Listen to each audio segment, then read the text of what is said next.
Hey there, MJ traders and investors. It's Rod with Pow Group. Welcome back on the Pursuit of Wealth, your home for MJ stocks, crypto assets, news, and interviews. Also home to the best MJ community. Today is Monday, December 4th, and hope you had a great weekend. In this video, we're going to do another rapid fire news update for period November 25th to December 1st. Didn't get a chance to get it out over the weekend. My girlfriend and I went to the mountains. We went to Banff for the day and then ended the night in Canmore. So it was a great trip. And we got back late last night, so just getting time to do this video now. Before we get to it though, make sure to smash the like. It helps support me in the channel. Doesn't cost you anything. If you're new, you can subscribe, tick the bell, all that good stuff, and you'll be notified on any future videos or whenever I go live. Also make sure to give us a follow on X, which is formerly Twitter. The handle for that is @GroupPow.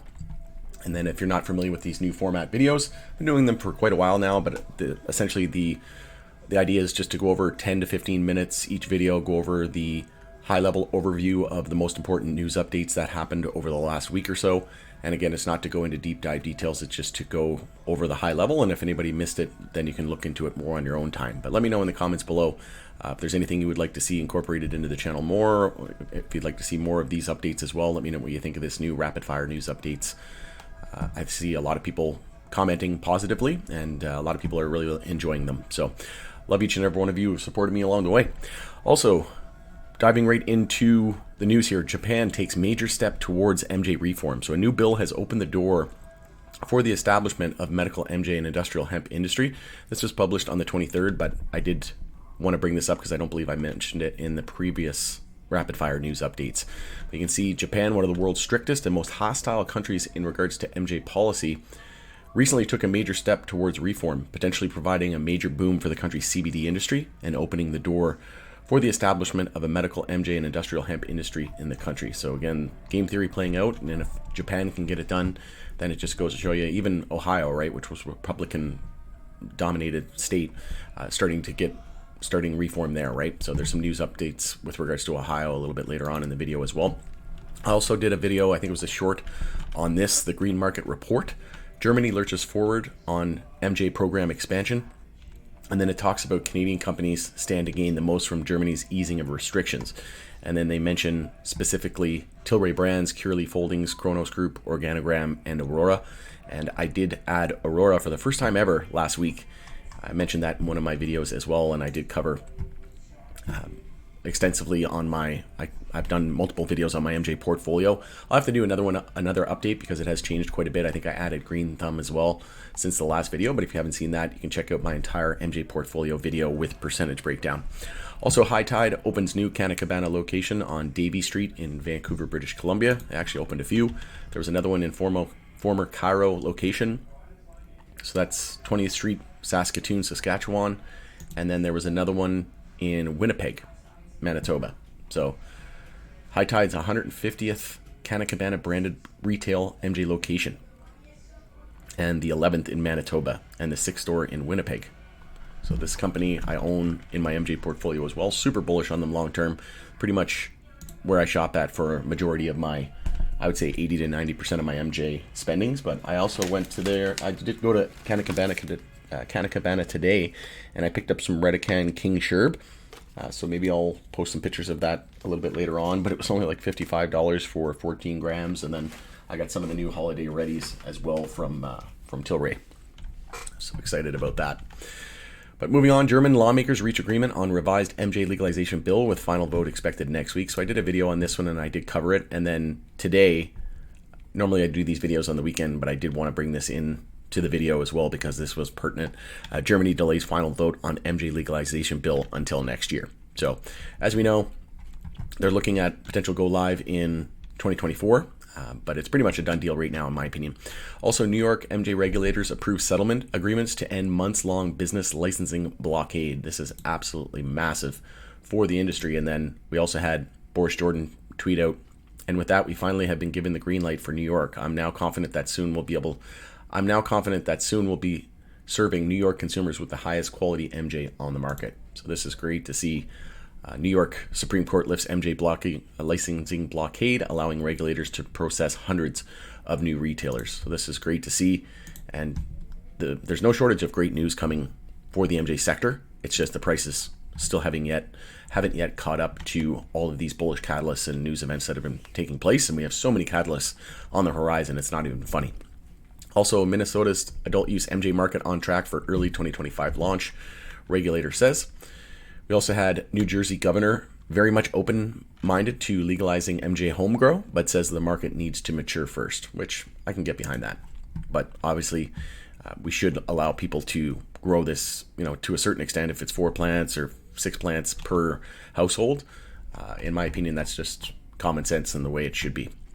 Also, federal government continues to withhold key MJ scheduling recommendation letter despite FOIA, Freedom of Information requests, and lawsuit.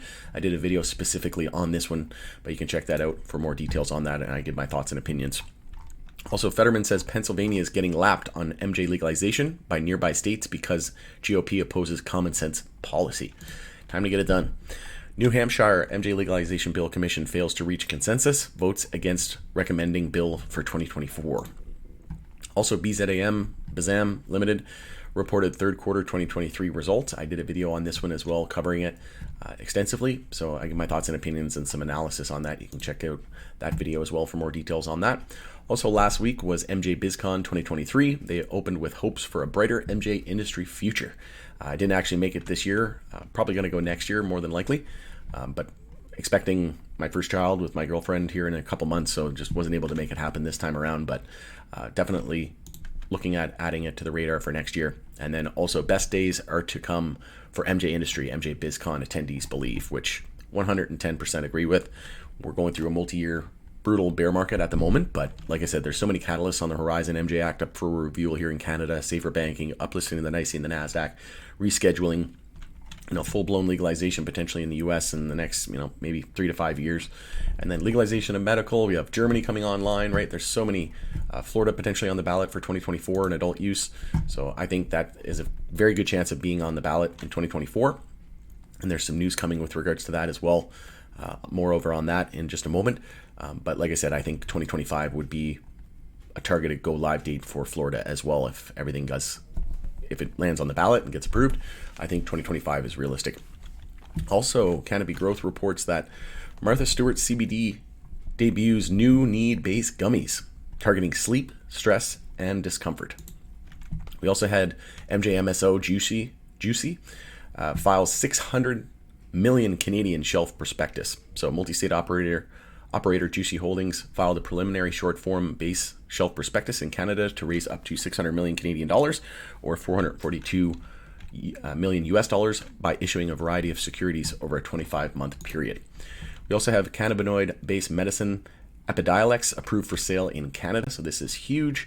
This is a breakthrough medicine of the future, right? So it was Canada's federal health regulator has approved Jazz Pharmaceuticals, Canada's cannabinoid-based medicine Epidiolex, as an adjunctive therapy for certain rare and severe forms of epilepsy, allowing the company to bring to market a clinically tested drug with global sales that dwarf those of the nation's entire medical MJ industry. So this is an absolute, this is a breakthrough product for sure. And like I said, it's medicine of the future. I don't think there's another product out there like it. And they definitely have a dominant, I think even, I can't remember who said it, but there was a CEO that mentioned it. I think it might have been Erwin Simon of Tilray, basically talking so highly of it. But obviously this is medicine of the future, and this is just another application and use case that we can, really improve the lives of people that are suffering from epilepsy, anxiety, things like that, right? So like I said, absolute medicine of the future in the making. 10 Barrel Brewing Co. also launches revitalized Hop Burst IPA collection, and this is from Tilray subsidiary. So they have the West Coast IPA, Double IPA, Hazy IPA. Haven't tried these. If anybody has or does try them in the future, please let me know what you think, what your thoughts and opinions are. Also, did a video on this one, but nearly 70% of Floridians voters support MJ legalization ballot initiative, with majorities of every demographic in favor, right? So even the older demographic had over half of the voters in favor of it. So again, just signs of the times, and we're slowly but surely working towards legalization at the federal level in the US and across the globe. And like I said, this is only ever going to happen once. So we need to see it for what it is. And this is literally a once in a lifetime opportunity and generational wealth in the making for those that stick to it. Auxly announced a second interim extension of Auxly Leamington Credit Facility, which we covered in the past, and that's led by Bank of Montreal, and as administrative agent until December 31st, 2023. Moving on, survey says that most cancer patients say that MJ improves their ability to cope with their illness, right? And I think this was, CEO of Hexo at the time, Charlie Bowman, he said that same thing, like, they've seen so many improvements to people's lives at the end of the, when they're going through terminal cancer and things like that, the amount of, happiness it gives them and helps them cope with pain.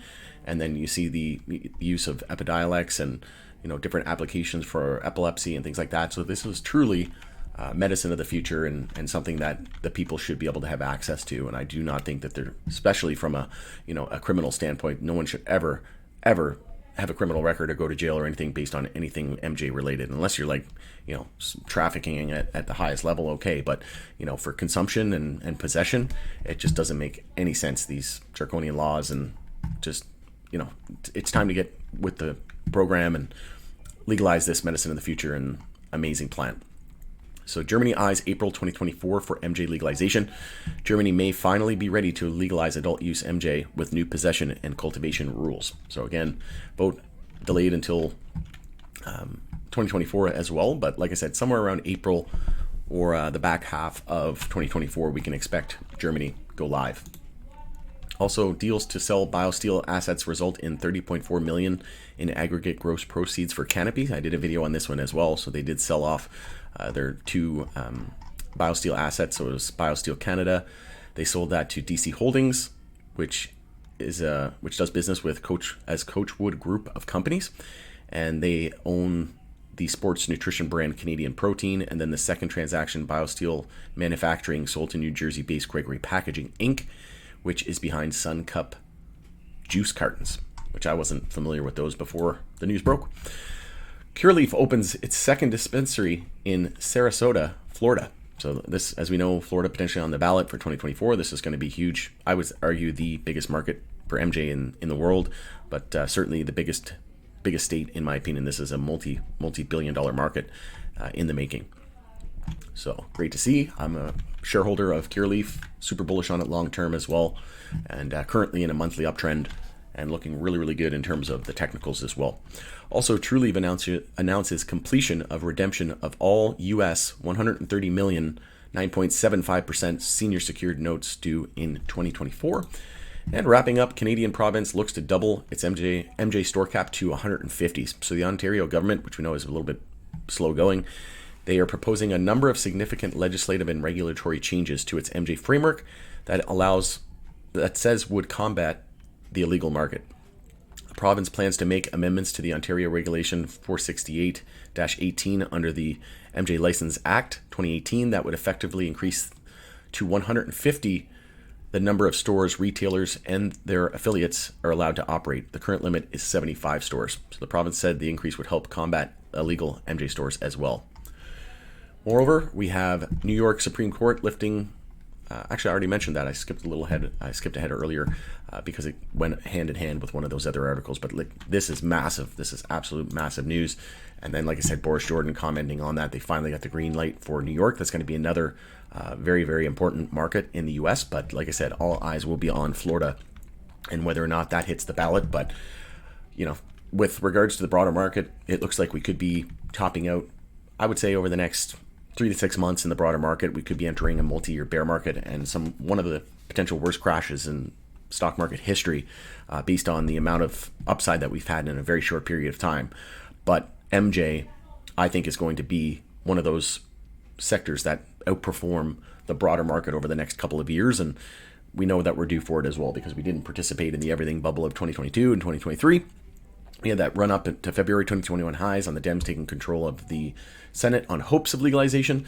But now we actually have massive bullish catalysts along the way that are very, very, very, very short timed. It's just around the corner. We look at all the different catalysts that we have, right? We have legalization of medical potentially in the U.S. We have safer banking uplisting to the NYSE and the NASDAQ. We have rescheduling, which I would argue is the biggest news and catalyst for the entire industry yet. We have the MJ Act for review here in Canada, Florida on the ballot, Ohio, we have Pennsylvania. We have, like I said, so many catalysts, Germany coming online as well.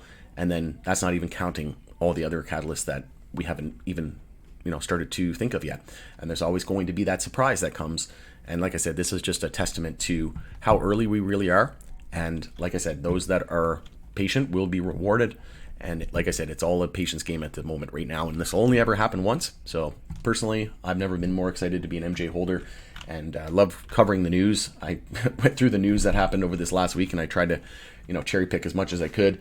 But wow, the amount of news that breaks over a course of a week just in MJ alone is absolutely staggering. So I try my best to kind of go over the highlights of all the most important ones. And then, if anybody does come across any news pieces and things like that, make sure to, send them my way as well, and we can incorporate those into the videos as well. All right, going to end it there. It's Rod with Power Group. Thanks again for joining us in the pursuit of wealth, and we'll see you again on the next video.